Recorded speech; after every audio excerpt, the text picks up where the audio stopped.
अस्सलाम वालेकुम नाजरीन, आज टाइम क्रिकेट में आप सब लोगों को खुश आमदीद।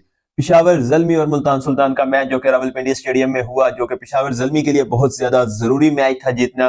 पिशावर जल्मी ने वो मैच 4 स्कोरों से जीत लिया, लेकिन इस मैच में इफ्तिखार की इनिंग्स, कमाल की इनिंग्स, 27 बालों पे 60 स्कोर, जहां पे लग रहा था कि Peshawar one sided single handedly ये मैच आसानी से जीत जाएगा, वहीं इफ्तिखार की इनिंग ने ये मैच एक थ्रिलर बना दिया, बहुत ज्यादा मजा भर दिया इस मैच बिल्कुल में। बिल्कुल नाजरीन, एक सुपर डुपर एक लाजवाब कमाल इनिंग खेली है इफ्तिखार अहमद ने।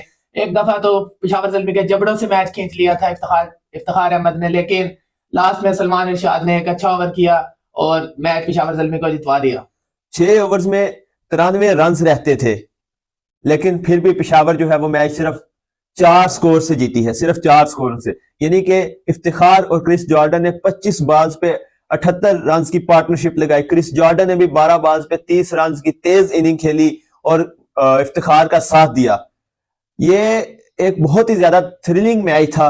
वकास, आप कैसे देखते हैं इफ्तिखार की जो इनिंग थी उसके साथ जो जॉर्डन ने उनको सपोर्ट किया है? बिल्कुल, इफ्तिखार अहमद ने तो अपना वन मैन शो शुरू कर दिया था, लेकिन जॉर्डन ने आके उनका साथ दिया था क्योंकि स्कोर बहुत ज्यादा रह गया था, 15-16 से भी ऊपर रन रेट रहती थी, तो इफ्तिखार अकेले चेज नहीं कर सकते थे। उन्होंने अपनी तरफ से हिम्मत पूरी दिखाई, लेकिन क्रिस जॉर्डन ने आगे उनका भरपूर साथ दिया और मैच को इतना क्लोज ले गए कि एक दफा तो ऐसा लगने लग गया था कि पिशावर जल्मी ये मैच हार जाएगा और इफ्तिखार ये मैच उनके हाथों से छीन लेंगे, लेकिन लास्ट में आके एक दो बॉल मिस की जिस वजह से। इससे पहले बात करें पेशावर जल्मी की, जिन्होंने 204 रन का स्कोर खड़ा किया, तो वहां पे सबसे पहले साइम अयूब और बाबर आजम की ओपनिंग पार्टनरशिप जो लगी। साइम अयूब ने 22 बालों पे 46 किया और उसके बाद बाबर ने 40 बालों पे 64 किया, 160 के स्ट्राइक रेट से खेले और अब उनका पीएसएल में जो टोटल स्कोर है वो हो चुका है 394 स्कोर। तो वो टॉप स्कोरर भी हैं, कोई उनके नजदीक भी नहीं है। दूसरे नंबर पर मुल्तान के ही रीजा हेंड्रिक्स है, जिनका 303 स्कोर है। 100 स्कोर का फर्क है कम से कम। तो अगर आप देखें मुल्तान और पिशावर में जो बड़ा डिफरेंस है वो ओपनिंग पार्टनरशिप का भी आया है। एंड पे तो इफ्तिखार ने वो डिफरेंस खत्म करने की कोशिश की है, लेकिन शुरू में जो ओपनिंग डिफरेंस था, क्योंकि रिजवान जो है वो कल भी बहुत ज्यादा स्लो खेले हैं। रिजवान, हेंड्रिक्स, डेविड मलान, ये तीनों ही एक जैसे प्लेयर हैं। स्टार्ट थोड़ा सा स्लो लेते हैं, इनके साथ अगर कोई तेज खेलने वाला प्लेयर आ जाता है जैसा कि उस्मान थे, तो ये अच्छा चेज कर लेते हैं, अच्छा स्कोर टोटल कर लेते हैं। उस्मान की लेकिन कल कमी, उस्मान भी नहीं थे, तीनों एक जैसे प्लेयर आ गए थे, जिस वजह से पावर प्ले का बहुत सुस्त स्टार्ट लिया गया। 200 प्लस टारगेट चेज करना था, जिसका नुकसान इन्हें उठाना पड़ा। रिजवान ने 32 स्कोर किया सिर्फ, यानी कि 24 बालें तो बहुत ज्यादा T20 में, सिर्फ मैंने कह दिया 200 प्लस चेज करना 200 प्लस आप चेज कर। और दूसरी तरफ मलान को देखें, 19 बालों पे 19 स्कोर कर रहे हैं वो। भाई आप 200 प्लस चेज कर रहे हैं, आप कैसे इतना स्लो खेल सकते हैं?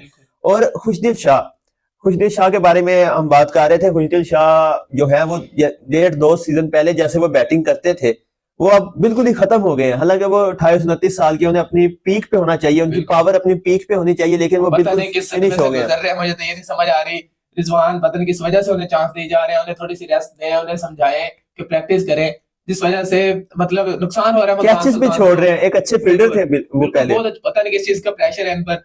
और पाकिस्तान टीम में भी जब ये थे, कुछ खास परफॉर्मेंस नहीं दे रहे थे, वहां पर भी मेरे ख्याल में रिजवान की वजह से ही थे। कुछ सिफारिश भी चल रही है शायद इनकी। मुल्तान सुल्तान भी इन्हें बाहर निकालने का नाम नहीं ले रहा नाजरीन। हर मैच में फ्लॉप हो रहे हैं, हर मैच में। कोई आप पूरा पीएसएल देख ले, 7 मैचेस शायद हो चुके हैं मुल्तान सुल्तान के, किसी सिंगल मैच में भी खुशदिल शाह ने परफॉर्मेंस नहीं दी, तो ये बात समझ से बाहर है। और इसके अलावा अगर हम पेशावर की बात करें, तो हमने पहले भी कहा था कि इन्हें हसीबुल्लाह को खिलाना चाहिए। हसीबुल्लाह ने 31 स्कोर किया 20 बालों पे। आसिफ अली को शामिल किया था, वो खातर हुआ परफॉर्म नहीं कर पाए। और पॉवल ने 23 किए 15 बालों पे, लेकिन आमिर जमाल ने 5 बाल पे 12 स्कोर किए। और बॉलिंग में उन्होंने 3 ओवर में 15 दिए थे, आखिरी ओवर में फिर उन्हें 21 लग गया, उन्होंने फिर 36 स्कोर देके 2 विकेट हासिल की। लेकिन उस टाइम तो इफ्तिखार का बल्ला बोल रहा था, उन्होंने किसी को भी नहीं छोड़ा। 3 ओवर में 60 स्कोर रहता था, तो वो चेज करने ही वाले थे। लेकिन अगर आपने हमारी पिछली वीडियोस देखी हो तो मैंने एक दफा बात की थी कि इन्हें मेहरान मुमताज को खिलाना चाहिए। बैटिंग पिच पे मेहरान मुमताज ने सिर्फ 20 स्कोर दिए और 1 आउट भी किया, जो बॉलिंग डिफरेंस साबित हुआ। बॉलिंग डिफरेंस जो था दोनों टीम में, वो मेहरान मुमताज थे। और लास्ट मैच में हम बात कर रहे थे कि इन्हें नवीन को बाहर नहीं करना चाहिए था, क्योंकि उनकी 3 मैचेस में 5 विकेट थी।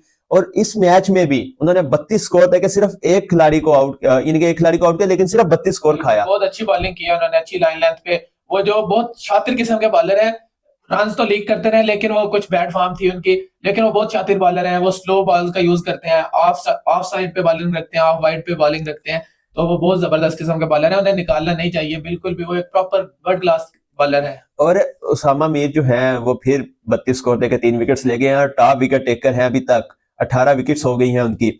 और दूसरे नंबर पे थे उनके साथ मोहम्मद अली जिनकी 14 विकेट्स थी और उन्हें 3 ओवर में 46 स्कोर पड़ा है। बिल्कुल ऐसे ही, वो तो हम स्टार्ट से ही खप रहे हैं इधर के भाई मोहम्मद अली। अवाम ने बहुत सर पे चढ़ा दिया था कि हारिस राव से कंपेयर कर रहे थे कि हारिस राव को बाहर बिठा दें, इनको ले जाएं वर्ल्ड कप में मोहम्मद अली को। वो हमने उसी दिन बता दिया था कि वो मुल्तान के पिचेस में, हम तो सिर्फ वेट कर रहे थे कि मुल्तान से निकले तो फिर पता चलेगा। मुल्तान में वो जबरदस्त परफॉर्मेंस दे रहे थे क्योंकि स्किट्टी विकेट्स हैं, मुल्तान की बॉल लग के निकलता है तो बाहर निकल के आपके सामने हालात है मोहम्मद अली के, हर ओवर में 20 से कम तो नाम ही नहीं ले रहे वो। और क्रिस जॉर्डन ने 33 स्कोर देकर 2 विकेट्स लिए।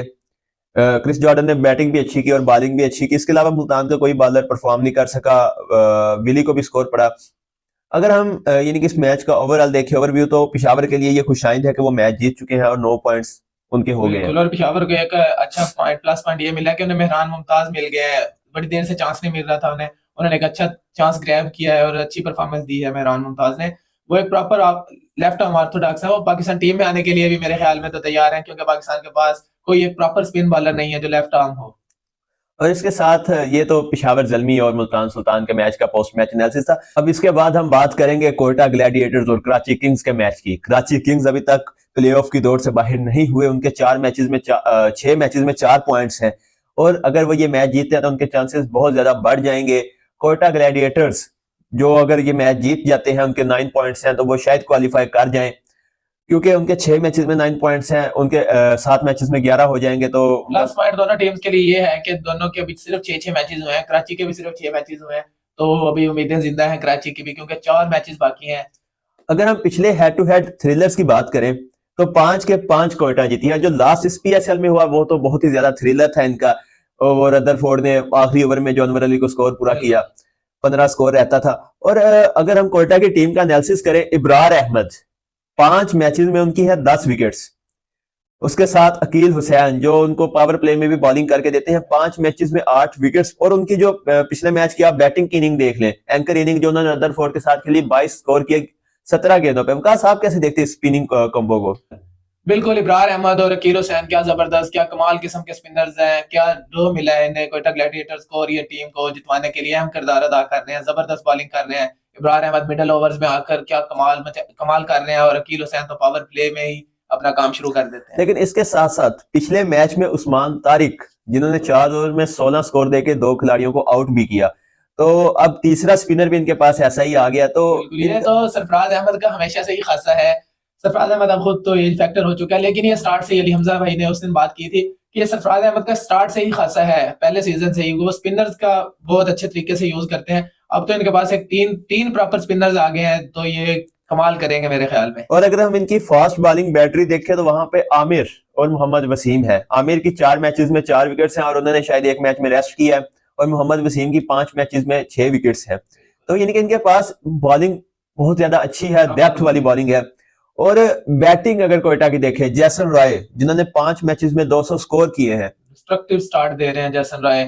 अभी तक तो जैसन रॉय और सर्च किल चल रहे हैं जिस वजह से कोयटा अपने मैचेस जीतता रहे। इनका पता टीम का उस टाइम चलेगा जब ये ओपनिंग पेयर इनका फ्लॉप होगा, तो मिडिल ऑर्डर किस तरीके से इनका कैरी ऑन करेगा, तो वहां पर देखना होगा। साउथ के भी 5 मैचेस में 164 स्कोर हैं। अगर हम इनके मिडिल ऑर्डर की बात करें, यहाँ पे रदरफोर्ड जैसे हिटर भी इनके पास मौजूद है जिनके 5 मैचेस में 142 रन है। और पिछले मैच में ही उन्होंने 31 बॉलों पर 58 रन की इनिंग खेली कराची किंग्स के खिलाफ और अपनी टीम को फतह के पार लगाया। तो नाजरीन, कोयटा की टीम जो है वेल बैलेंस्ड टीम है SPSL की और उनके पास हर तरह का खिलाड़ी मौजूद है। रूसो है उनके पास, अगर क्या कमाल बिल्कुल अगर हम बात करें, ख्वाजा नाफे हैं, रेली रूसो हैं और एंकर वाली इनिंग तो आपने अकील हुसैन की भी देख ली है, आमिर की आपने उस दिन विनिंग शॉट्स देख ली हैं। सरफराज अहमद का कोई रोल अंदर दिखाई नहीं दे रहा। वीक लिंक इनमें हम हर दफा बात करते हैं, वीक लिंक जो है वो सरफराज अहमद है। क्योंकि ये चीज मेरे ख्याल में तो कोयटा को भी समझ नहीं आ रही होगी कि किस चीज के लिए खिलाया जा रहा है सरफराज अहमद को। उनके रिफ्लेक्सेस बहुत ज्यादा स्लो हो गए हैं, वो जवानी वाली बात नहीं रही उनमें। और बैटिंग भी हम उनकी देख चुके हैं कि वो अब टीम पे लायबिलिटी बनते जा रहे हैं। अगर हम दूसरी जानिब कराची की बात करें तो कराची के पुलाड़ अभी तक पहुंचे नहीं। 5 मैचेस में वैसे उन्होंने 196 स्कोर बनाया हुआ है, लेकिन बिल्कुल वो तो अंबानी साहब की उधर शादी पर जश्न मना रहे हैं, तालियां बजा रहे हैं, उन्हें कोई ख्याल नहीं है कि कराची किंग्स बाहर निकलने वाला ही है तकरीबन, अगर 1-2 मैचेस और हारते हैं। वही बात है ना जो हमारे वज़ीर आज़म साहब ने कही थी कि बेगर्स कांट बी चूजर्स। तो वो अंबानी ने बुलाया था, उधर उनको जाना पड़ना था। अच्छा, मलिक के जो है वो 6 मैचेस में 177 स्कोर है, लेकिन उनका स्ट्राइक रेट जो है वो सिर्फ और सिर्फ 117 का है। तो ये कराची किंग्स कैसी क्रिकेट खेल रही है? एक तरफ शान मसूद है जिनका 104 का स्ट्राइक रेट है, एक तरफ मलिक है जिनका 117 का स्ट्राइक रेट है। किंग्स वालों का हमेशा से ज़हन था कि हमारे पास कोई 600 स्ट्राइक रेट वाले प्लेयर्स आए। बाबर आजम के खिलाफ इन्होंने बातें की, उसके बाद रिजवान के खिलाफ इन्होंने बातें की कि इनसे छक्के नहीं लगते, बाबर से कप्तानी नहीं होती, इनसे तेज स्ट्राइक रेट नहीं है, हमने इसलिए निकाला है। आमिर साहब ने भी बात की थी कि बाबर जैसे हम 2 प्लेयर दे के भी एक मलक को ले लेंगे। तो भाई ये आपके सामने है, मलक भी आपके सामने है, शान मसूद कप्तान साहब भी आपके सामने है, तो रखें जनाब। देखे, अब जब इन्होंने बाबर की ट्रेड की थी, मलिक और हैदर को लिया था, तो वहां पे हम ना एक मेम बनाते होते थे कि I am responsible for my own downfall. तो कराची पे वो फिट बैठती है। तो अगर इनकी बॉलिंग की बात करें तो हसन अली की 6 मैचेस में 9 विकेट्स हैं और मीर हमजा की 5 मैचेस में 6 विकेट्स हैं। तो कोयटा के मुकाबले में अवे ग्राउंड पे मैच हो, कराची की टीम कुछ खास नजर नहीं आ रही। बिल्कुल, और पिंडी जैसी विकेट पे मेरा नहीं ख्याल कि कराची कमबैक कर सकेगा। कोयटा ग्लैडिएटर्स एक शानदार टीम है और बॉलिंग उनकी लाजवाब है, जैसा कि आपने बात की, जबरदस्त बॉलिंग कॉम्बिनेशन। पिंडी जैसी विकेट पे वो कराची को निस्तो नाबूद करने का दम रखते हैं। और एक और बात जो है कि तबरेज शम्सी जो कि चले गए हैं, उनकी जगह इमरान ताहिर को शामिल किया गया, वो शायद वो आज का मैच वही खेले। तो अगर हम अपनी अब प्रेडिक्शंस ले लें, वकास भाई आप क्या कहते हैं? मेरे ख्याल में तो भाई कोयटा ग्लैडिएटर्स, क्योंकि पिंडी विकेट पर कोयटा ग्लैडिएटर्स हिलने नहीं देगा कराची को। मैं भी कोयटा ग्लैडिएटर्स की तरफ हूं, जैसे उनका कॉम्बिनेशन है, जैसे उनकी जो फॉर्म लगी हुई है, तो इस वजह से कोयटा ग्लैडिएटर्स। इसके साथ साथ अपना ढेरों ख्याल रखिएगा। अल्लाह हाफिज।